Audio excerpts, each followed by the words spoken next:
उठो, जागो और तब तक नहीं रुको जब तक लक्ष्य प्राप्त ना हो जाए।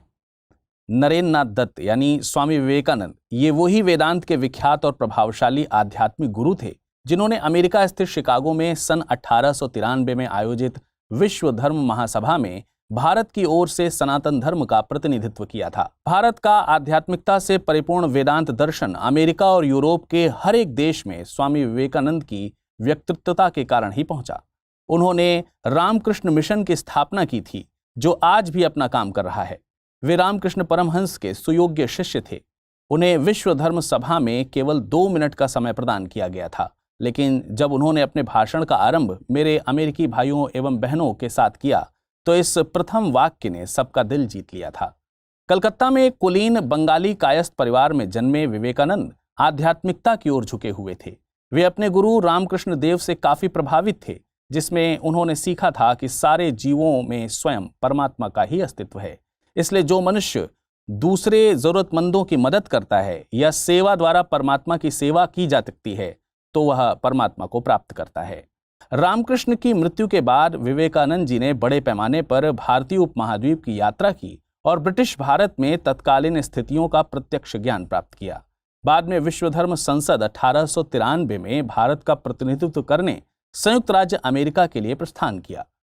स्वामी विवेकानंद ने संयुक्त राज्य अमेरिका, इंग्लैंड और यूरोप में हिंदू धर्म दर्शन के सिद्धांतों का प्रसार किया और कई सार्वजनिक और निजी व्याख्यानों का आयोजन भी किया। भारत में विवेकानंद को एक देशभक्त सन्यासी के रूप में जाना जाता है।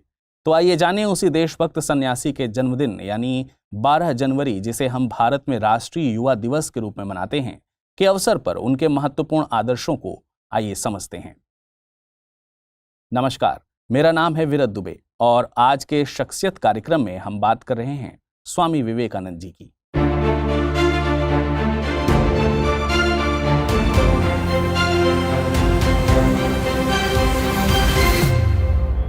आज के इस भाग में हम न सिर्फ स्वामी विवेकानंद जी के जीवन के बारे में जानेंगे, बल्कि उनकी आध्यात्मिक शिक्षा, विश्व धर्म सम्मेलन के भाषण, उनकी विदेश यात्राओं, उनके शिक्षा दर्शन एवं आधारभूत सिद्धांतों, गांधी नेहरू पर उनके प्रभावों, राष्ट्रवाद पर उनके विचारों, वेदांत दर्शन की उनकी समझ और मानवता की उनकी अवधारणा के विषय के बारे में भी चर्चा करेंगे।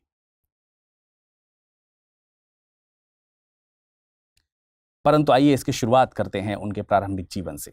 स्वामी विवेकानंद जी का जन्म 12 जनवरी सन 1863 को कलकत्ता में एक कुलीन कायस्थ परिवार में हुआ था। उनके बचपन का घर का नाम वीरेश्वर रखा गया था, किंतु उनका औपचारिक नाम नरेंद्र नाथ दत्त था। पिता विश्वनाथ दत्त कलकत्ता हाईकोर्ट के एक प्रसिद्ध वकील हुआ करते थे। नरेंद्र के दादा दुर्गाचरण दत्त संस्कृत और फारसी के विद्वान थे। नरेंद्र ने अपने परिवार को 25 वर्ष की आयु में छोड़ दिया था और एक साधु बन गए थे। उनकी माता भुवनेश्वरी देवी धार्मिक विचारों की एक महिला थीं। उनका अधिकांश समय भगवान शिव की पूजा अर्चना में व्यतीत होता था। नरेंद्र जी के पिता और उनकी मां के धार्मिक, प्रगतिशील व तर्क संगत रवैये ने उनकी सोच और व्यक्तित्व को आकार देने में सहायता की थी। बचपन से ही नरेंद्र नाथ दत्त अत्यंत कुशाग्र बुद्धि के थे और वो नटखट भी थे। अपने साथी दोस्तों के साथ वे खूब शरारत करते थे और मौका मिलने पर अपने अध्यापकों के साथ भी शरारत करने से कतई नहीं चूकते थे। उनके घर में नियम पूर्वक रोज पूजा पाठ होता था। धार्मिक प्रवृत्ति के होने के कारण माता भुवनेश्वरी देवी को पुराण, रामायण, महाभारत आदि की कथा सुनने का भी पुराना शौक था। कथावाचक बार बार इनके घर आते रहते थे। नियमित रूप से वे भजन कीर्तन भी करते रहते थे। परिवार के धार्मिक और आध्यात्मिक वातावरण के प्रभाव से बालक नरेंद्र के मन में बचपन से ही धर्म और आध्यात्म के संस्कार गहरे होते गए। माता पिता के संस्कारों और धार्मिक वातावरण के कारण बालक के मन में बचपन से ही ईश्वर को जानने और उसे प्राप्त करने की लालसा दिखाई देने लगी थी। ईश्वर के बारे में जानने की उत्सुकता में कभी कभी वे ऐसे प्रश्न पूछ बैठते थे जिससे उनके माता पिता और कथावाचक पंडित भी चक्कर में पड़ जाते थे। सन 1871 में 8 साल की उम्र में नरेंद्र नाथ ने ईश्वर चंद्र विद्यासागर के मेट्रोपॉलिटन संस्थान में दाखिला लिया, जहां से वे स्कूल गए। 1877 में उनका परिवार रायपुर चला गया। इसके बाद 1879 में कलकत्ता में अपने परिवार की वापसी के बाद वे एकमात्र छात्र थे जिन्होंने प्रेसिडेंसी कॉलेज में प्रवेश में प्रथम डिवीजन में अंक प्राप्त किए। वे धर्म, दर्शन, इतिहास, सामाजिक विज्ञान, कला और साहित्य विषयों में एक उत्साही पाठक थे। उनकी वेद, उपनिषद, भगवद गीता, रामायण, महाभारत और पुराणों के अतिरिक्त अनेक हिंदू शास्त्रों में गहरी रुचि थी। नरेंद्र को भारतीय संगीत शास्त्र में भी प्रशिक्षित किया गया था और वे नियमित रूप से शारीरिक व्यायाम में व खेलों में भी भाग लिया करते थे। नरेंद्र ने पश्चिमी तर्क, पश्चिमी दर्शन और यूरोपीय इतिहास का अध्ययन तब के जनरल असेंबली इंस्टीट्यूशन यानी अब के स्कॉटिश चर्च कॉलेज में किया था। 1881 में उन्होंने ललित कला की परीक्षा उत्तीर्ण की और 1884 में कला स्नातक की डिग्री पूरी कर ली थी। नरेंद्र ने David Hume, Immanuel Kant, John Gottlieb Fichte, Baruch Spinoza, George W.H. हेरेज, Arthur Schopenhauer, Auguste Comte, John Stuart Mill और चार्ल्स डार्विन के कामों का अध्ययन किया था। उन्होंने स्पेंसर्स की किताब एजुकेशन का बंगाली में अनुवाद भी किया। ये हर्बर्ट स्पेंसर्स के विकासवाद से काफी ज्यादा प्रभावित थे। पश्चिम दार्शनिकों के अध्ययन के साथ ही उन्होंने संस्कृत ग्रंथों और बंगाली साहित्य को भी सीखा था।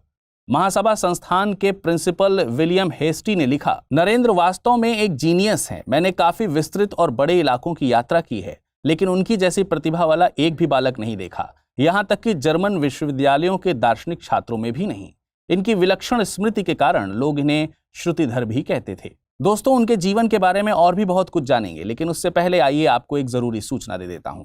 स्टडी IQ IAS हिंदी ने उन विद्यार्थियों के लिए जो हिंदी मीडियम से हैं और UPSC की तैयारी करना चाहते हैं, एक prelims to interview programme launch किया है, जिसके अंतर्गत आप बेसिक से एडवांस लेवल तक की तैयारी घर बैठे ही लाइव क्लासेस के माध्यम से कर सकते हैं। साथ ही इस कार्यक्रम में आपको hand written notes, PDF, daily live उत्तर लेखन और मेंटरशिप की सुविधा प्रदान की जाएगी।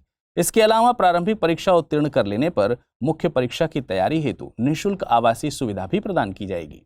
इसके अलावा यदि आप UPSC 2024 की प्रारंभिक परीक्षा के लिए क्रैश कोर्स लेना चाहते हैं तो स्टडी IQ IAS हिंदी के SIP प्लस कार्यक्रम से जुड़ सकते हैं।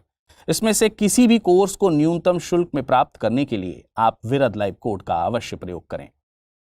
आइए अब कहानी बढ़ाते हैं आगे उनकी यात्राओं के साथ। 25 वर्ष की अवस्था में नरेंद्र ने गिरवे वस्त्र को धारण कर लिया था। तत्पश्चात उन्होंने पैदल ही पूरे भारतवर्ष की यात्रा की और यहाँ की गरीबी व भुखमरी का प्रत्यक्ष अनुभव किया।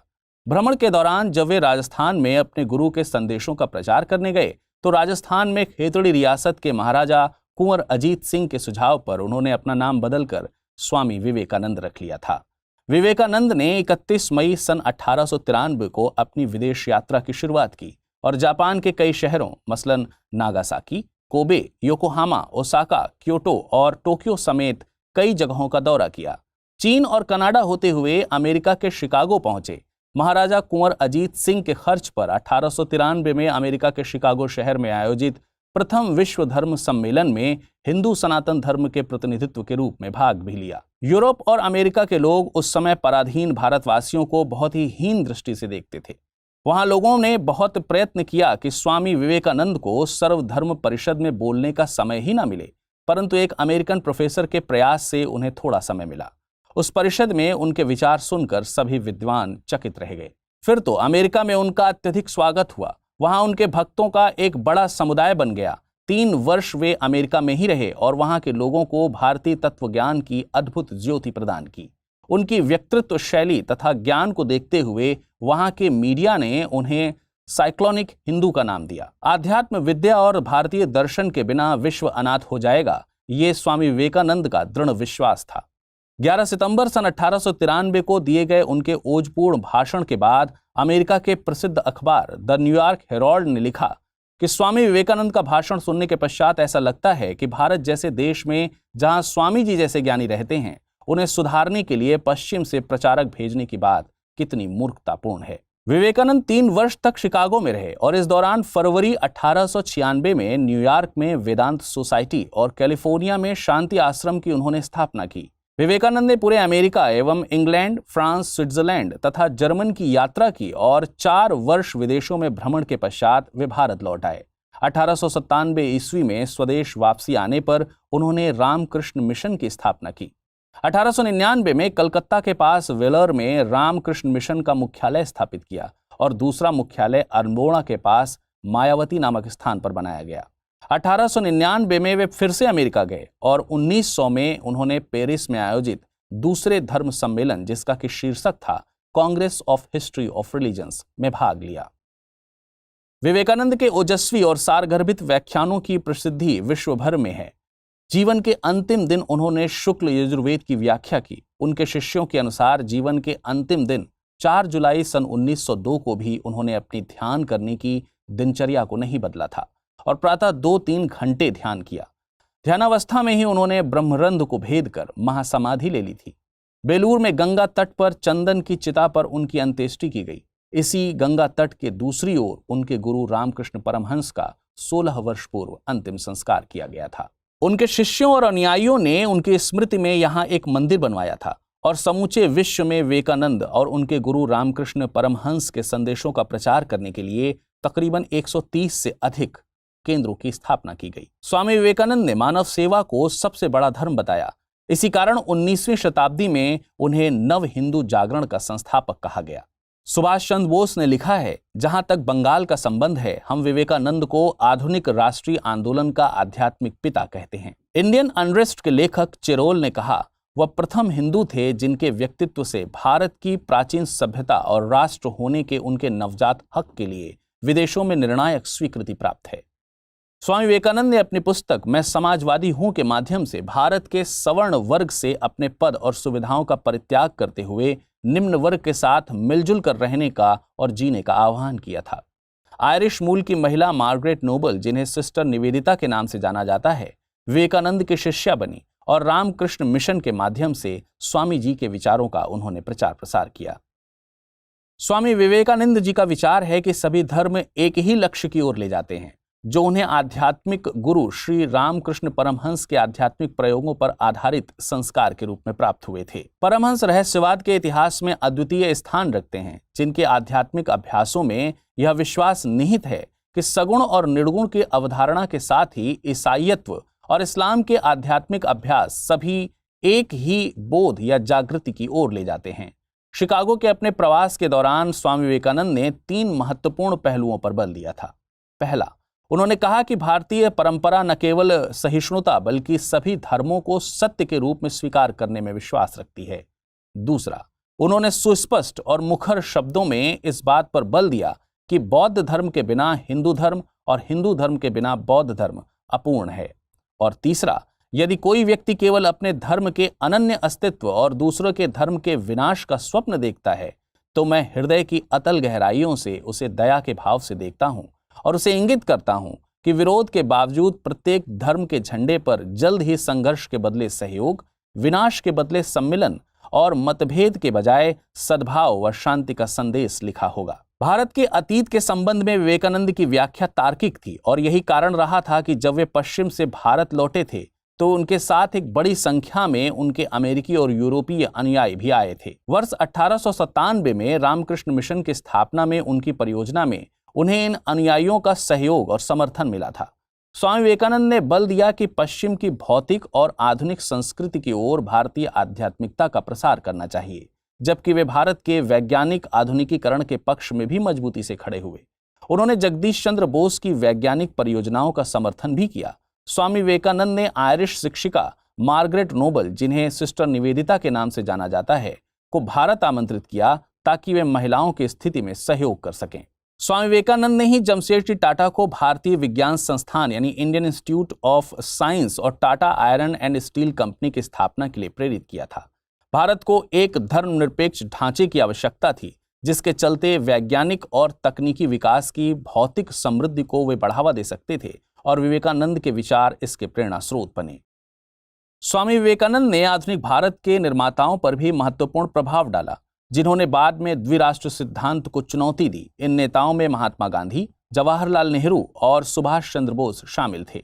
महात्मा गांधी द्वारा सामाजिक रूप से शोषित व्यक्तियों को हरिजन शब्द से संबोधित किए जाने के वर्षों पहले स्वामी विवेकानंद जी ने दरिद्र नारायण शब्द का प्रयोग किया था, जिसका आशय था कि गरीबों की सेवा ही ईश्वर की सेवा है। वस्तुतः महात्मा गांधी ने यह स्वीकार भी किया था कि भारत के प्रति उनका प्रेम विवेकानंद को पढ़ने के बाद 1000 गुना बढ़ गया है। स्वामी विवेकानंद जी के इन्हीं नवीन विचारों और प्रेरक आह्वानों के प्रति श्रद्धा प्रकट करते हुए उनके जन्मदिन को राष्ट्रीय युवा दिवस घोषित किया गया। आधुनिक काल में पश्चिमी विश्व में राष्ट्रवाद की अवधारणा का विकास हुआ, लेकिन स्वामी विवेकानंद का राष्ट्रवाद मुख्य रूप से भारतीय आध्यात्म एवं नैतिकता से संबंधित है। भारतीय संस्कृति के प्रमुख घटक मानववाद एवं सार्वभौमिकता विवेकानंद के राष्ट्रवाद की आधारशिला माने जा सकते हैं। पश्चिमी राष्ट्रवाद के विपरीत विवेकानंद का राष्ट्रवाद भारतीय धर्म पर आधारित है, जो भारतीय लोगों के जीवन का रस है। उनके लेखों और उद्धरणों से यह इंगित होता है कि भारत माता एकमात्र देवी हैं जिनकी प्रार्थना देश के सभी लोगों को सहृदय करनी चाहिए। वेदांत दर्शन उपनिषद पर आधारित है तथा इसमें उपनिषद की व्याख्या की गई है। वेदांत दर्शन में ब्रह्म की अवधारणा पर बल दिया गया है, जो उपनिषद का केंद्रीय तत्व है। इसमें वेद को ज्ञान का परम स्रोत माना गया है, जिस पर प्रश्न खड़ा नहीं किया जा सकता। वेदांत में संसार के मुक्ति के लिए त्याग के स्थान पर ज्ञान के पथ को आवश्यक माना गया है और ज्ञान का अंतिम उद्देश्य संसार से मुक्ति के माध्यम से मोक्ष की प्राप्ति है। वर्ष 1897 में स्वामी विवेकानंद ने अपने गुरु रामकृष्ण परमहंस की मृत्यु के पश्चात रामकृष्ण मिशन की स्थापना की थी। इस मिशन में भारत में शिक्षा और लोक परोपकारी कार्यों जैसे आपदाओं में सहायता, चिकित्सा सुविधा, प्राथमिक और उच्च शिक्षा तथा जनजातियों के कल्याण पर बल दिया गया था। अब आइए एक नजर डाल लेते हैं कि स्वामी विवेकानंद जी ने भारतीय युवाओं को क्या प्रेरणा दी है और साथ ही उनकी शिक्षा पर क्या विचार हैं। भारतीय युवाओं को प्रेरणा देते हुए स्वामी विवेकानंद का कहना है कि किसी भी राष्ट्र का युवा जागरूक और अपने उद्देश्य के प्रति समर्पित हो तो वह देश के किसी भी लक्ष्य को प्राप्त कर सकता है। युवाओं को सफलता के लिए समर्पण का भाव बढ़ाना होगा तथा भविष्य की चुनौतियों से निपटने के लिए हमेशा तैयार रहना होगा। विवेकानंद युवाओं को आध्यात्मिक बल के साथ साथ शारीरिक बल में वृद्धि के लिए भी प्रेरित करते हैं। इसके अलावा शिक्षा पर बल देते हुए स्वामी विवेकानंद जी का कहना है कि भारत की खोई हुई प्रतिष्ठा तथा सम्मान को शिक्षा द्वारा ही वापस लाया जा सकता है। किसी भी देश की योग्यता या क्षमता में वृद्धि उस देश के नागरिकों के मध्य व्याप्त शिक्षा के स्तर से ही हो सकती है। स्वामी विवेकानंद ने ऐसी शिक्षा पर बल दिया जिसके माध्यम से विद्यार्थी की आत्मोन्नति हो और उसके चरित्र निर्माण में वह सहायक हो सके।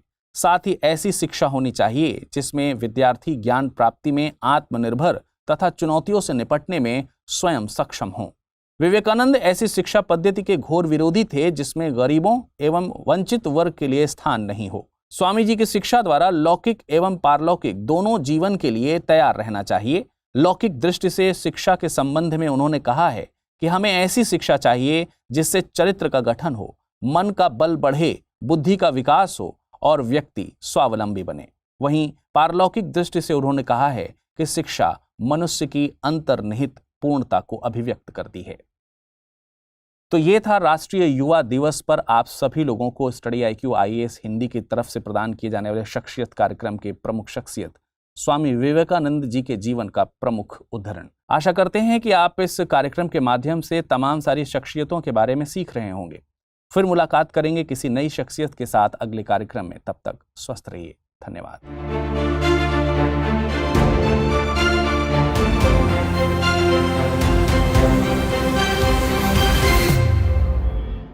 हिंदी में UPSC की तैयारी से संबंधित प्रोग्राम्स को देखने के लिए सब्सक्राइब करें स्टडी IQ IAS हिंदी।